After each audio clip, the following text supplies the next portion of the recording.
성령 하나님의 도우심을 구하는 기도를 함께합니다. 주여, 우리의 눈을 열어 주의 말씀에서 놀라운 것을 보게 하옵소서. 아멘. 6장 2절까지를 보겠습니다.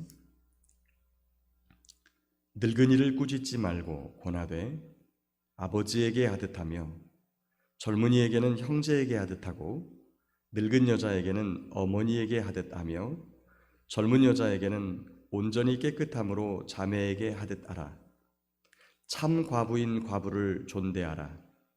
만일 어떤 과부에게 자녀나 손자들이 있거든 그들로 먼저 자기 집에서 효를 행하여 부모에게 보답하기를 배우게 하라. 이것이 하나님 앞에 받으실 만한 것이니라. 참 과부로서 외로운 자는 하나님께 소망을 두어 주야로 항상 간구와 기도를 하거니와 향락을 좋아하는 자는 살았으나 죽었느니라. 네가 또한 이것을 명하여 그들로 책망받을 것이 없게 하라. 누구든지 자기 친족, 특히 자기 가족을 돌보지 아니하면 믿음을 배반한 자요 불신자보다도 더 악한 자니라.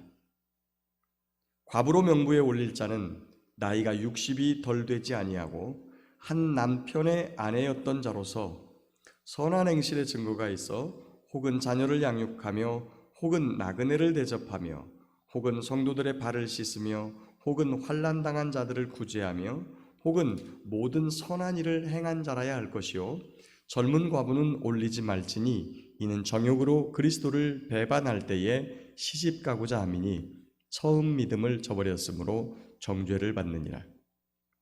또 그들은 게으름을 익혀 집집으로 돌아다니고 게으를 뿐 아니라 쓸데없는 말을 하며 일을 만들며 마땅히 아니할 말을 하나니 그러므로 젊은이는 시집가서 아이를 낳고 집을 다스리고 대적에게 비방할 기회를 조금도 주지 말기를 원하노라. 이미 사탄에게 돌아간 자들도 있도다. 만일 믿는 여자에게 과부 친척이 있거든 자기가 도와주고 교회가 짐지지 않게 하라. 이는 참 과부를 도와주게 하려 함이라. 잘 다스리는 장로들은 배나 존경할 자로 알되 말씀과 가르침에 수고하는 이들에게는 더욱 그리할 것이니라. 성경에 일렀으되 곡식을 밟아 떠는 소의 입에 망을 씌우지 말라 하였고 또 일꾼이 그 삭을 받는 것은 마땅하다 하였느니라.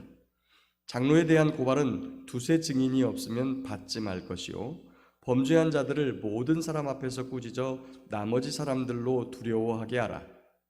하나님과 그리스도 예수와 택하심을 받은 천사들 앞에서 내가 엄히 명하노니 너는 편견이 없이 이것들을 지켜 아무 일도 불공평하게 하지 말며 아무에게나 경솔히 안수하지 말고 다른 사람의 죄에 간섭하지 말며 내 자신을 지켜 정결하게 하라. 이제부터는 물만 마시지 말고 내 위장과 자주 나는 병을 위하여는 포도주를 조금씩 쓰라.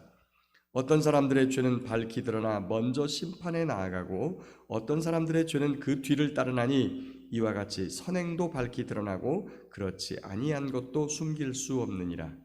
무릇 멍에 아래에 있는 종들은 자기 상전들을 범사에 마땅히 존경할 자로 알지니 이는 하나님의 이름과 교훈으로 비방을 받지 않게 하려 함이라. 믿는 상전이 있는 자들은 그 상전을 형제라고 가볍게 여기지 말고 더 잘 섬기게 하라. 이는 유익을 받는 자들이 믿는 자요 사랑을 받는 자임이라. 너는 이것들을 가르치고 권하라. 아멘.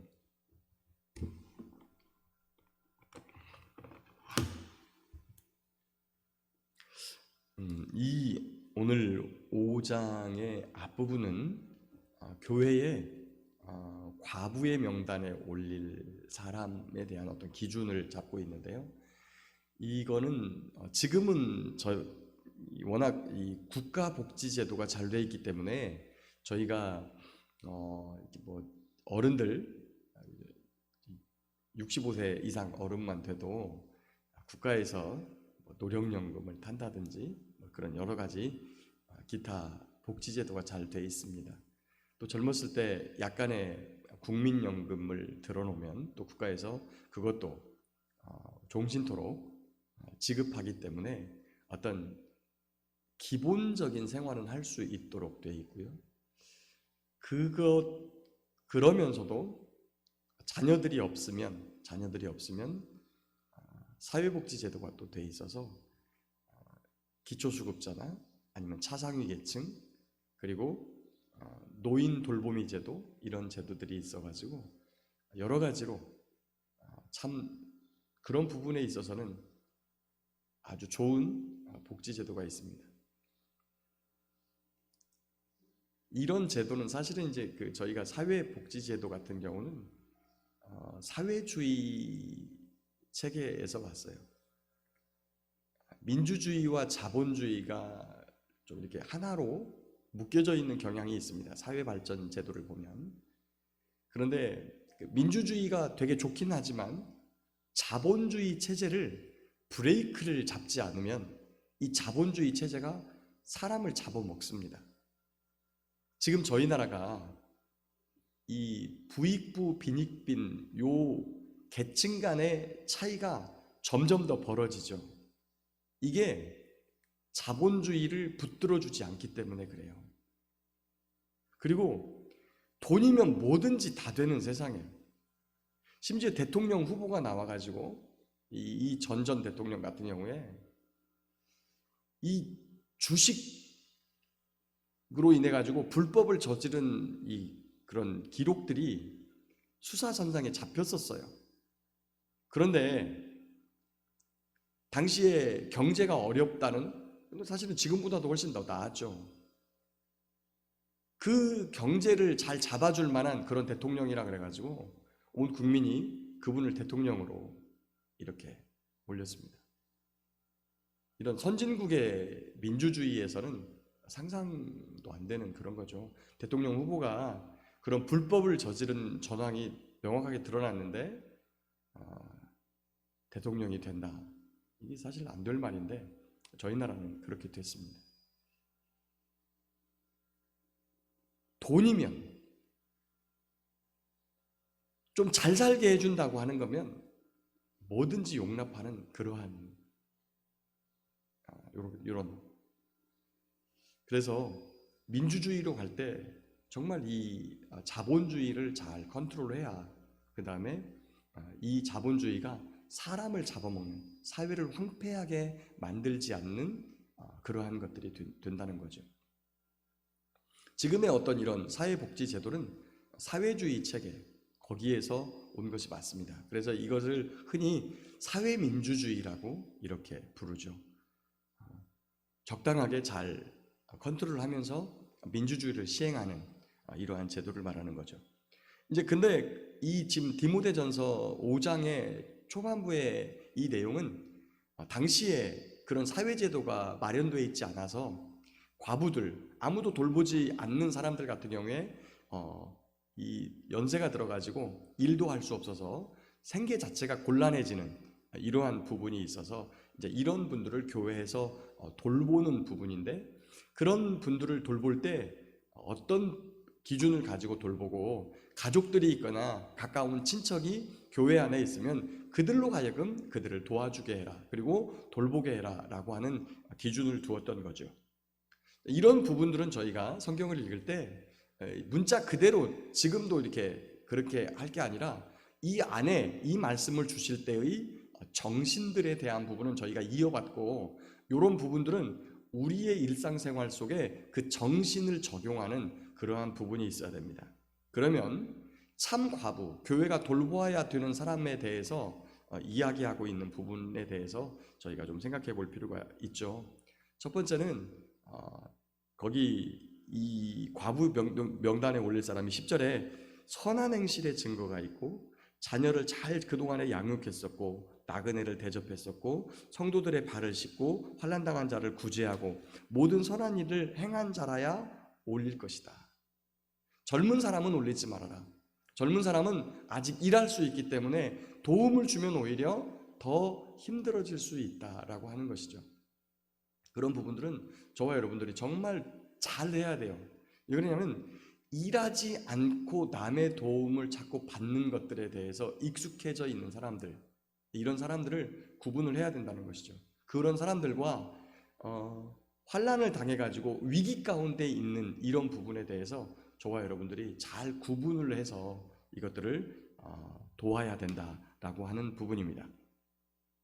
그 다음에 17절부터 나오는 부분은 이제 그 교회 안에서 장로들과 가르치는 자들, 지금 사실은 이게 17절에 잘 다스리는 장로, 말씀과 가르침에 수고하는 이들, 이게 사실은 이제 교회의 목사들을 이야기합니다. 저희가 이제 교회 장로가 두 직분이 있는데, 첫 번째는 다스림만 하는 장로가 있고, 두 번째는 다스림과 가르침을 같이 하는 장로가 있습니다. 자, 지금 우리가 교회 안에서 장로님이라고 부르는 장로님들은 교회 안에서 다스림의 직분을 가지고 있는 장로입니다. 두 번째, 다스림과 그리고 가르침을 함께하는 장로를 지금 뭐라고 칭하느냐? 목사라고 칭합니다. 목사라고. 그렇게 이야기하고 있거든요. 18절에 보면 곡식을 발발 떠는 소의 입에 망을 씌우지 말라. 또 일꾼이 그 삭슬 받는 것은 마땅하다. 여러분, 곡식을 밟아 떠는 소의 입에 망을 씌우지 말라, 이 말씀이 신약성경에 이게 소를 위해서 한 말이겠느냐? 아니다. 하나님 나라를 위해서 그 제단 아래에서 일을 하는 자는 제단에서 나는 것을 먹고, 이렇게 또 주님께서 말씀해 주셨죠. 그래서 장로들에 대한 고발은 두세 증인이 없으면 받지 말라라고 하는 부분이 있습니다. 교회 안에서 장로들에 대한 치리를 할 때 매우 조심해야 되고 신중하게 해야 된다는 이야기죠. 한 가지 부분만 더 짚고 넘어가 보겠습니다. 20절 보면 범죄한 자들을 모든 사람 앞에서 꾸짖어 나머지 사람들로 두려워하게 하라 라는 부분이 있습니다. 이런 부분은 저와 여러분들이 별로 이 말씀을 의심할 필요 없이 말씀 그대로 받으면 돼요. 이 부분은 모든 사람 앞에서 꾸짖어라 하는 것은 공개적으로 꾸짖으라는 거예요. 범죄함이 드러나거든 여러분 공개적으로 꾸짖으라는 거예요. 어떤 장로님이 저한테 몇 번씩이나 그런 말씀을 했어요. 지금 교회가 이 모양이 된 것은 교회 안에 징계가 사라졌기 때문이다. 치리를 하지 않기 때문이다. 예, 맞는데 이렇게 하기가 얼마나 힘든지 몰라요. 이 말씀대로 범죄한 자들을 모든 사람 앞에서 꾸짖어 나머지 사람들로 두려워하게 하라. 이게 얼마나 힘든 것인지. 사실은 근데 구약 성경에 보면 이런 부분에 대해서 하나님께서 정확하게 하셨어요. 안식일을 어기는 자들 하나님 어떻게 할까요? 그랬더니 모든 사람들 다 모아놓고 돌로 때려 죽여라 해가지고 안식일을 어기면 그렇게 죽는다라고 가르쳐가지고 안식일이 몸에 배게끔 만들었던 그런 것들을 봅니다. 자, 그런데 22절에 보면 아무에게나 경솔히 안수하지 말고 다른 사람의 죄에 간섭하지 말며 라고 되어 있습니다. 자, 이게 다른 사람의 죄에 간섭하지 말라라고 하는 부분은 참견하지 말라 이런 뜻을 가지고 있죠. 그런데 사실은 이 원어를 살펴보면 간섭하지 말라가 그런 뜻을 참견하지 말라라고 하는 이런 뜻이 아니라요. 멍에를 함께 매지 말아라. 그 죄에 함께 동참하지 말아라 라고 하는 뜻으로 말씀하신 거예요. 그러니까 이게 바로 이 한두 절 차이로 지금 바로 20절에서는 죄를 굉장히 엄하게 꾸짖고 두렵게 하고 죄를 지으면 안 되게 하고, 그런데 바로 두 절 넘어서 그 말씀을 이렇게 번역을 할 때 이런 말로 번역을 해놓으면 다른 사람의 죄에 관여하지 마라 그랬잖아. 그 사람이 지은 죄인데 그거 하나님이 하시게 놔도 여러분 그렇게 하라고 말씀하신 거 아니에요. 이거는 그 죄에 동참하지 말아라. 너 함께 그 죄에 멍에를 같이 매지 말아라. 이 말씀인 겁니다.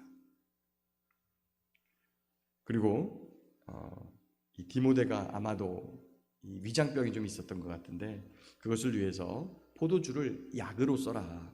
술이 아니라 약으로 써라. 그리고 이제 우리의 삶 속에서 멍에 아래 있는 사람들은 자기 상전들을 존경할 자로 여겨서 잘 생활해라 라고 말씀하고 있습니다. 말씀을 정리하겠습니다. 사랑하는 성도 여러분, 오늘도 하나님께서 우리에게 주신 말씀이 있습니다. 이 말씀이 우리 삶의 기준이어야 합니다. 죄는 무서운 것으로 여기고 그 죄 때문에 두려워 떨어야 합니다.